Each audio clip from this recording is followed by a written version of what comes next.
আর আমরা মসজিদ বানাই, যত টাকা খরচ করি টাইলসের জন্য, আর ইমামের জন্য সস্তা। দেখো, না না বেশি টাকা দেওয়া যাবে না, সস্তা একটা ইমাম খোঁজো।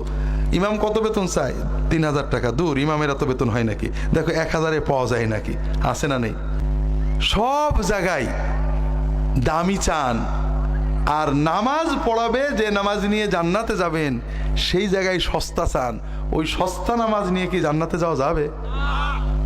অসম্ভব। আমরা ইমাম চাই কেমন?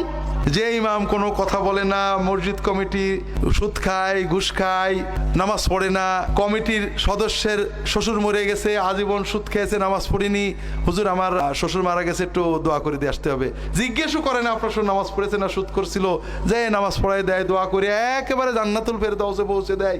এই রকম একটা ইমাম চাই। কোনো কথাবার্তা বলবে না, সুদের বিরুদ্ধে বলবে না, ঘুষের বিরুদ্ধে বলবে না, মানে দুর্নীতির বিরুদ্ধে বলবে না। এগুলো বললে ফিতনা হয়, এইসব কথা বলার দরকার নেই। কি বলবে? যা বললে কেউ কোনো উৎপাত মনে করবে না কমিটির। এমনকি এইরকম ইমামও যদি 3-4 দিন বেপরদার বিরুদ্ধে বলে, অথবা সুদের বিরুদ্ধে বলে, অথবা আপনার মনে করেন বেনামাজের বিরুদ্ধে বলে, মসজিদ কমিটির কেউ না কেউ খেপবে, ও আমাকেই মাইন্ড করেছে, আমাকে মিন করেছে, ওই ইমাম আর পরের দিন নেই।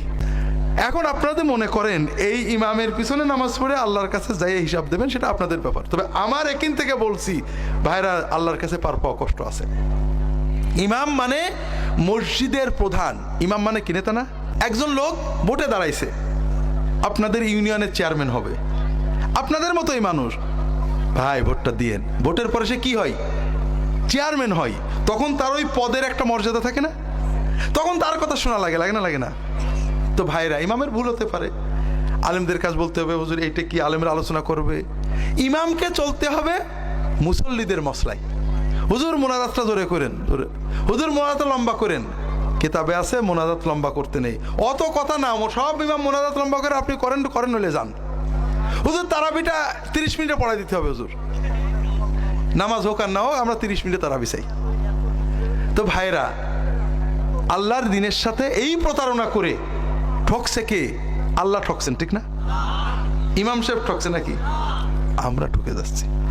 তো যে কথা, নামাজ হচ্ছে না ভাই।